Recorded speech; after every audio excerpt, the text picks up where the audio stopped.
Well, hi everybody. I hope you're having a good day. I'm actually having a pretty good day. I'm having a very good day. I got a good night's sleep and everything. Okay, now, remember when I was talking about my stomach issues and how I was having a hard time holding things down and that I could eat just a little tiny bit and I felt really full and then heartburn, indigestion, and then throwing up? Okay, found out what that was.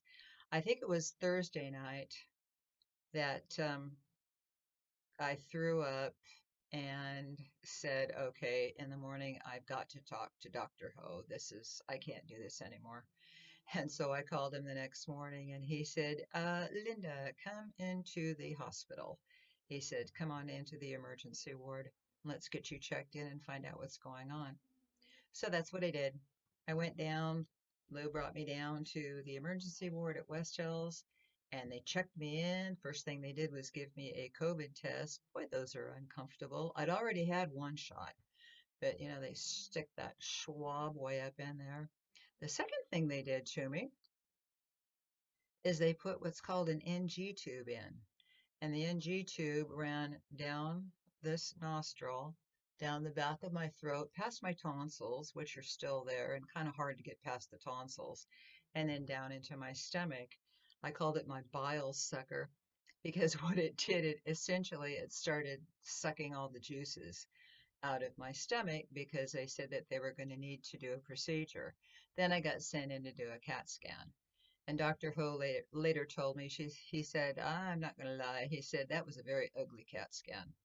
Well, what has happened is that the tumor has grown and it is growing up into my stomach and it had blocked the exit from my stomach into my small intestine. And very, very little was getting through. And that was why I was throwing up everything that I had eaten for like that day or 2 days. If I managed to hold everything down for 2 days, it was just like always there. So Dr. Ho wasn't too sure that I was not going to end up with what he called a JG tube. And a JG tube is a feeder tube. So of course, I have my little laptop or my iPad with me and I look up a JG tube and I'm going, oh God, this does not look good. Does not look good. Here's this feeding. I'd have to do a whole new way of feeding. It comes in pouches and you have to feed this stuff into your intestine and it's no more chewing of food, no more swallowing. So you're bypassing your stomach entirely. And I thought, well, that's going to be really pleasant. Good God. But then I met Dr. Arati, and Dr. Arati was their gastrointestinal specialist.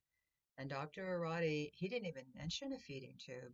He said that he wanted to put in the stent. It's a mesh stent.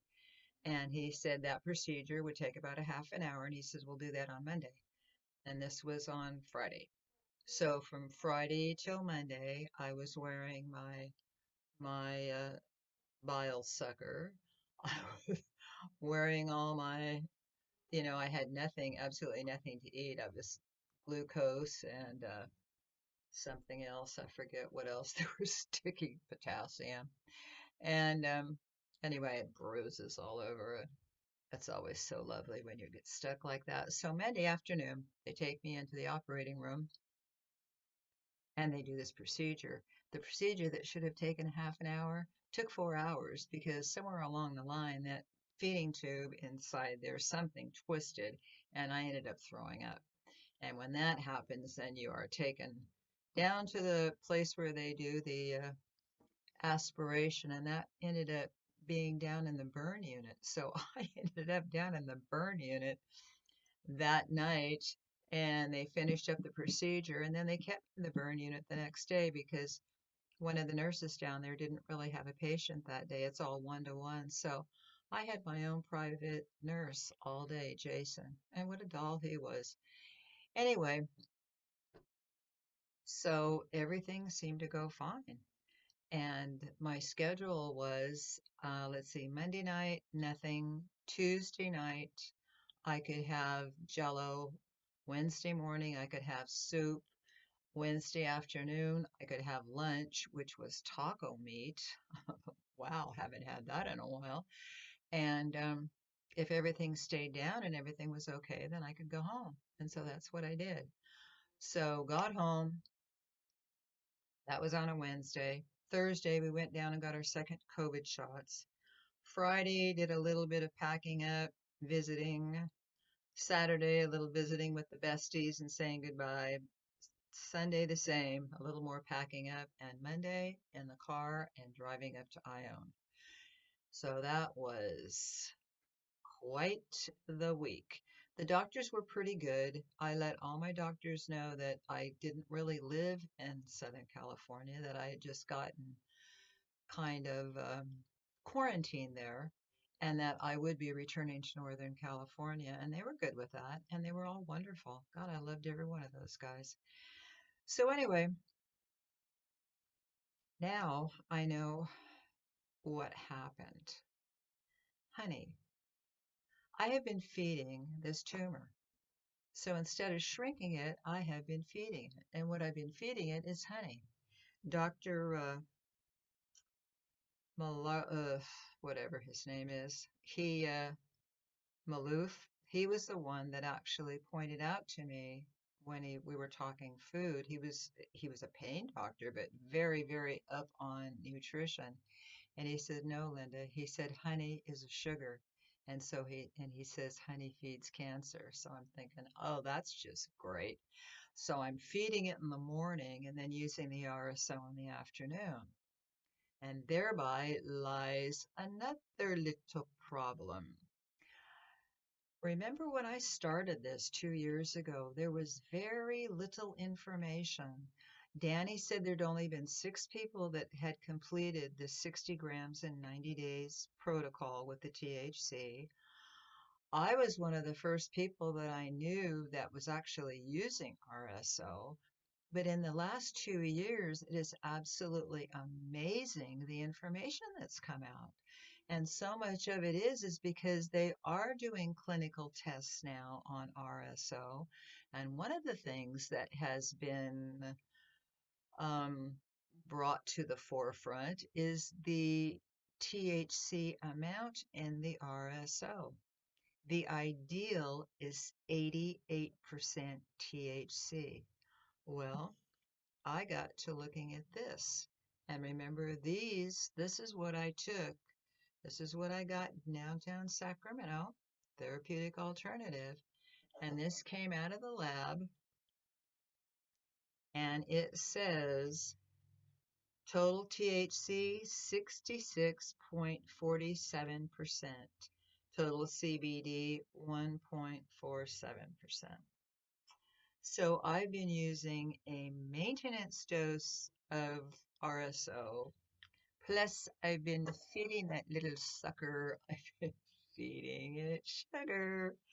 So the fact that I'm still here is pretty good, and it's probably due a lot to, well, the RSO and all of this.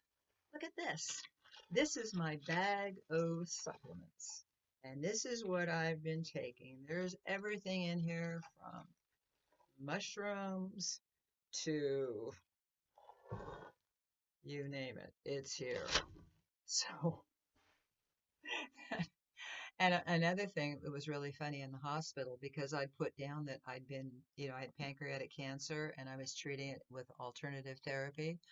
I had nurses in training, I had nurses, and I had doctors in training coming and asking me what I was doing because they couldn't quite believe that I was 2 years into a pancreatic cancer diagnosis and I was still ambulatory and I was still okay.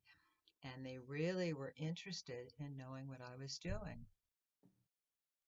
Okay, so the other thing that I find out now with this mesh insert now, I can no longer do sublingual. I cannot swallow it down anymore. So even though I have resisted this the whole time, I am going to have to do the suppositories. How I'm going to do these is I am going to take almost equal parts of coconut oil. I'm going to mix it with my 88% THC RSO oil. I'm going to simmer it for a little while till it's thoroughly mixed. I'm going to put it in these molds. You squeeze it, pull it out, open these up, put it in the molds, put it in the freezer, and then I will have the molds with the coconut oil, and I can get, I think the optimum that I should be aiming for is about a half a gram a day. Another thing, I have been using the suppositories now, and it bypasses your liver, so it's much easier on your liver. It's easier on your system, and I don't get nearly as stoned. I really don't. I could actually navigate pretty well just doing this. So that's what I will be doing. So of course I'm hitting this with a whole new plan, a whole new plan, Lynda's plan of the month. But I just thought that was really interesting that all this time I've really been undercutting myself on the RSO with the THC, only being 66 grams. And I think a lot that I was getting from the strain over in Chatsworth, you go in there, it's really dark in there. And at first we had a couple of guys, Alex and Chad, that were really helpful. And then they kind of disappeared. And then it was the girls that were back there. And I would ask them for the full spectrum oil, and they'd like, oh, we don't have any. I'd say, well, you usually have it in the back. So they come back and, oh, yeah, this is it. Okay, well, that high THC. Oh, yeah. It's got high THC. Well, it's got ant writing on the box, this tiny of a writing, and it's dark in there anyway. And so it's not till I get home and actually have used some, you can't return it after you've been using it, and read it's like 50-50. 50% CBD, 50% THC. So that wasn't helping a whole lot, but it still was like a maintenance dose. So I've been doing it all along, and I really truly do believe that it is the RSO, even though it's not as strong as I need. I do believe that that's helpful, been very, very helpful. So Lynda's new plan of the month. We'll be doing the suppositories. I will be doing, my diet has changed again because of that stent. All soft foods. I think after a while though, you can, but like no, I can't have like oranges, grapefruit, anything with any pith or anything that could get caught in that mesh.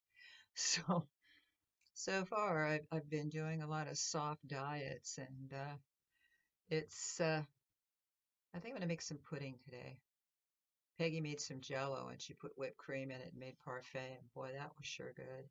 Anyway, the things. So my whole diet has got to change again. No more, I can't have any kind of whole wheat. I have to eat things like porridge. I made porridge this morning. I haven't had cream of wheat in years. And Rice Krispies. I can have those things. So this has been very, very interesting. Very interesting.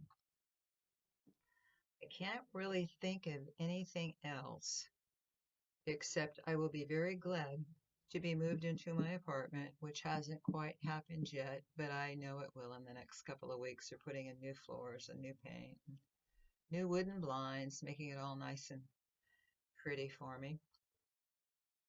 And so I think that that's just about all that I have to say. My stomach is feeling a lot better, and it really is nice to be able to eat and not throw up. But boy, you, you never appreciate the small things. You just don't think about it. You just don't think about it until you've got a feeding tube or until you've got something going on.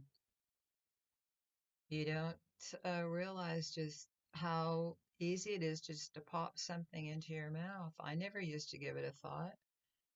As I pop in that 27th cookie. Kidding. But you just don't think how blessed you are until you lose something. And then when you lose it, you realize, wow, I was really blessed not to have any problems like that. But like I say, this is getting better, and I think I could shrink it. I think now with the proper dosage, I do believe I can shrink it. And I would just like to thank all my friends. I've got so many friends in the cancer community that we exchange so much information. A lot of people with pancreatic cancer too. And we exchange a lot of information. We kind of hold each other up. And I've met some very, very, very dear people through this site. And of course, my family has been very, very, very uplifting too, my family and friends. And so I do just like to thank everybody for all the help that they've given me because believe me, this is not like a one-man band. It takes a village on this. It really does take a village. And I think on that happy note of taking a village, I'm going to say goodbye and thank you for watching my video. And hopefully I've shared something that can be of use to other people today. Okay, alrighty. Bye bye.